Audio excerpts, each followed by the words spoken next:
Welcome back students. आज हम 2011 का पेपर सेकंड करेंगे और उसमें कुछ बड़े क्वेश्चंस रह गए थे, उन्हें आज हम कंप्लीट करेंगे। ठीक है, फिर उसके बाद 2011 का जो पेपर सेकंड है वो करेंगे। तो स्टे ट्यून्ड। ठीक है, चलिए तो करते हैं। गाउस के नियम का कथन दीजिए, इसके गणितीय रूप लिखिए। गाउस के नियम से एक समरूप आवेशित चालक परत के कारण उसके समीप किसी बिंदु पर विद्युत क्षेत्र की तीव्रता का व्यंजक प्राप्त कीजिए और फिर आपको ग्राफ बनाना है विद्युत क्षेत्र की तीव्रता पृष्ठीय आवेश घनत्व के बीच में। ठीक है, इंग्लिश में अगर आप पढ़ना चाहें तो गॉस लॉ, मैथमेटिकल फॉर्म और गॉस लॉ की मदद से इलेक्ट्रिक फील्ड निकालना है conducting sheet, infinite conducting sheet की वजह से, और फिर आपको सरफेस चार्ज डेंसिटी और इलेक्ट्रिक फील्ड के बीच में आपको ग्राफ बनाना है। ठीक है, चलिए इसकी डेरिवेशन हमने पहले से कर रखी है, ध्यान से देखिए। तो देखिएगा, ये हमारे पास एक कंडक्टिंग शीट है। ठीक है, और ये जो कंडक्टिंग शीट है हमारे पास, कंडक्टर के सिर्फ सरफेस पर ही चार्ज होता है, मेटल के सिर्फ सरफेस पर ही चार्ज होता है, अंदर कोई चार्ज नहीं होता है, चाहे वो सॉलिड हो चाहे वो होलो हो। ठीक है, चाहे वो खोखला हो चाहे वो ठोस हो, केवल उसकी सतह पर ही आवेश होगा, भीतर आवेश नहीं होगा। ठीक है भाई, तो हमने इसकी सरफेस पर पॉजिटिव चार्ज मान लिया, एक सिलिंड्रिकल गॉसियन सरफेस ले लिया, बेलनाकार गाउसी पृष्ठ ले लिया, इसका आधा हिस्सा अंदर की तरफ है, आंशिक भाग अंदर है, आंशिक भाग बाहर है, पार्शियल पार्ट इनसाइड है, पार्शियल पार्ट आउटसाइड है। सिर्फ इसी हिस्से से ही हमें फ्लक्स मिलेगा, अंदर वाले हिस्से से नहीं मिलेगा। इसको ऐसे देखिएगा, ये अपने पास सरफेस है, तो इलेक्ट्रिक फील्ड इस डायरेक्शन में, वो इस डायरेक्शन में तो होगा नहीं, तो इधर से कोई फ्लक्स नहीं मिलेगा। और जो पार्ट अंदर की तरफ है वो कितना फ्लक्स एंटर, उसमें कितना चार्ज एनक्लोज होगा, कितना आवेश उसमें परिबद्ध होगा, जीरो, क्योंकि अंदर तो कोई नेट चार्ज है, नेट चार्ज जीरो है। इलेक्ट्रिक फील्ड इसी डायरेक्शन में आपको देखने के लिए मिलेगा। ठीक है, तो हमने यहाँ पे इलेक्ट्रिक फील्ड डायरेक्शन में ले लिया, और जो अपने पास एरिया वेक्टर है इसका वो भी इसी डायरेक्शन में हमने ले लिया, दोनों सेम डायरेक्शन में। हमने गॉस लॉ लगा दी। गॉस लॉ तो मैथमेटिकल फॉर्म तो यही होता है, सिग्मा के ऊपर एप्सिलॉन नॉट। ये तो मैक्सवेल की फर्स्ट इक्वेशन, मैक्सवेल दोनों को साथ लेकर आया था। डॉट को हटाया, वेक्टर हट गए, cos 0 डिग्री, cos 0 डिग्री +1 हो गया, ds का इंटीग्रेशन करेंगे एस हो जाएगा, sigma Q sigma into S. Sigma क्या है? ये जो अपने पास मेटालिक सरफेस है, धात्विक पृष्ठ है, इसके प्रति एकांक क्षेत्रफल में पर यूनिट एरिया में कितना चार्ज है, सिग्मा।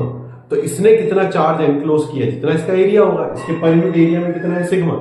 तो इसने इसका जितना एरिया उतना इसने एनक्लोज किया होगा, तो इसका एरिया हमने एस मान लिया, तो सिग्मा इनटू एस हो गया एनक्लोज चार्ज। इंटीग्रेशन करेंगे, डीएस का एस हो जाएगा, एस से एस कैंसिल हो गया, डेरिवेशन खत्म। और ई और सिग्मा के बीच में डायरेक्टली प्रोपोर्शनल रिलेशन है, तो ग्राफ बनेगा स्ट्रेट लाइन। और स्टेटमेंट क्या होता है गॉस लॉ का? बहुत सिंपल सा स्टेटमेंट है, आप ध्यान से देखिएगा। The total flux through close surface is 1/ε0 times the charge enclosed by the surface. Hindi में कहेंगे, किसी बंद पृष्ठ द्वारा परिबद्ध जो आवेश होता है, ठीक है, उसको अगर हम 1/ε0 से गुणा कराते हैं तो उससे निकलने वाला कुल फ्लक्स हमें मिल जाता है। ये डेरिवेशन खत्म हो गई।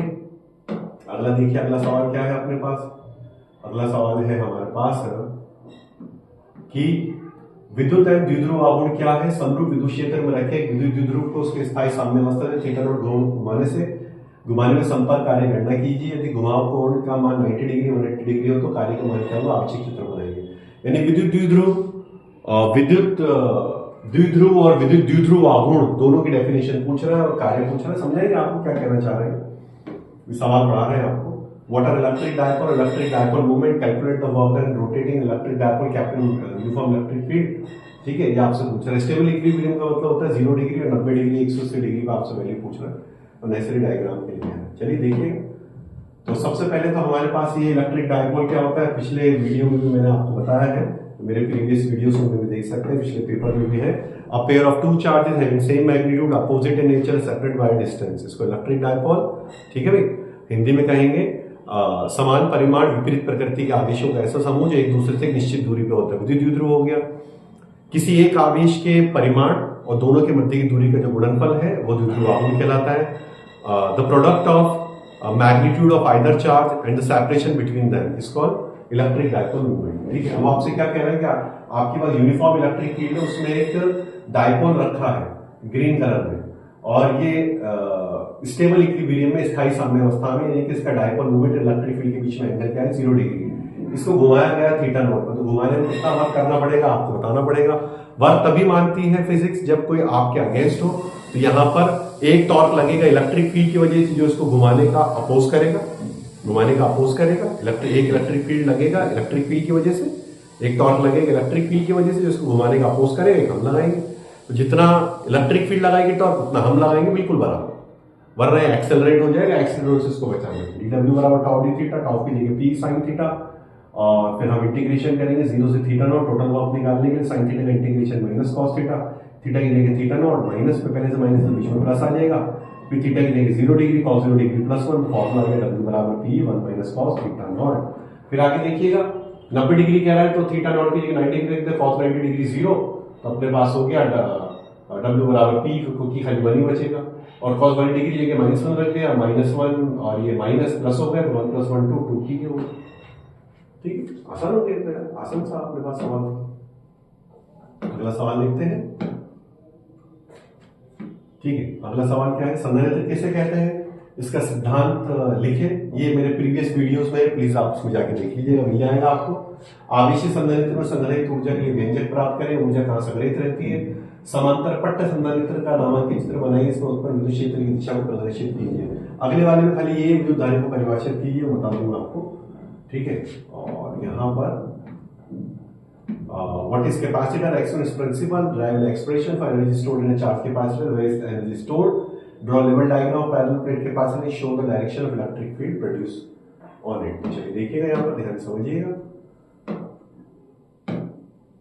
तो देखिए कैपेसिटर क्या होता है, ये एक इलेक्ट्रॉनिक डिवाइस है, एक विद्युत उपकरण है जो आवेश संग्रहण के लिए यानी कि चार्ज को स्टोर करने के लिए इस्तेमाल में लिया जाता है। ठीक है, बाकी इसका प्रिंसिपल क्या है प्रीवियस वीडियोस में देखिएगा। अभी हम देख रहे हैं कि इसमें जो एनर्जी स्टोर होती है वो उसका फॉर्मूला निकालेंगे। तो हमने कहा किसी इंस्टेंट पर कैपेसिटर में कितनी वोल्टेज है प्लेटों पर V, और उन पर चार्ज कितना है dq। ठीक है, V की जगह रख देंगे q/c। ठीक है, ऐसे नहीं कैपेसिटर पहले से चार्ज नहीं, कैपेसिटर पहले से चार्ज है। ठीक है, अब धीरे धीरे हम उसको और चार्ज कर रहे हैं, तो हमने उसको dq अमाउंट ऑफ चार्ज दिया। ठीक है, और उस पर पहले से वोल्टेज कितनी थी V, तो भाई dq देने के लिए हमें वर्क करना पड़ेगा V dq, per unit charge को ले जाने में वर्क करना पड़ रहा है V, तो dq चार्ज को ले जाने करना पड़ेगा V dq।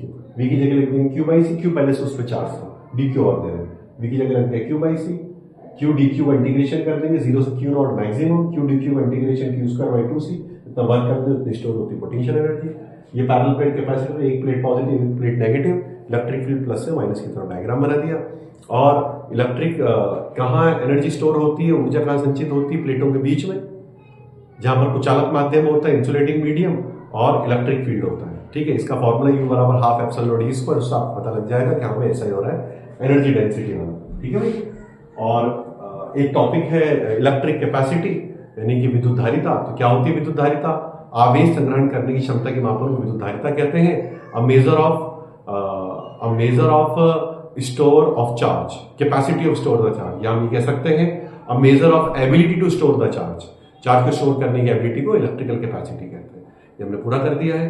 अब 2011 का पेपर सेकंड है वो हम करेंगे, आप कंटिन्यू रहिए, और भी पेपर्स आपको मिलेंगे। याद रखिए राजस्थान बोर्ड में आपको अच्छे नंबर अगर आपको लाने कम टाइम में, पेपर्स के साथ चैप्टर के साथ पेपर की करेंगे, मजा आ जाएगा। मैंने आपको पेपर करा दिया, इसके सारे आंसर लिख लीजिए।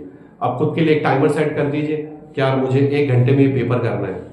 ये मत देखिए सारे क्वेश्चन है या नहीं, जाने दीजिए। आप तो ये देखिए कि मेरा किया हुआ है, क्या मैं इसको वैसे के वैसे परफॉर्म कर सकता हूं या नहीं, यानी जो मैंने आंसर याद किया मैं लिख सकता हूं या नहीं, वो इंपॉर्टेंस रखता है। जितना अच्छे से आप याद करोगे उतना अच्छे से लिखोगे। Thank you very much.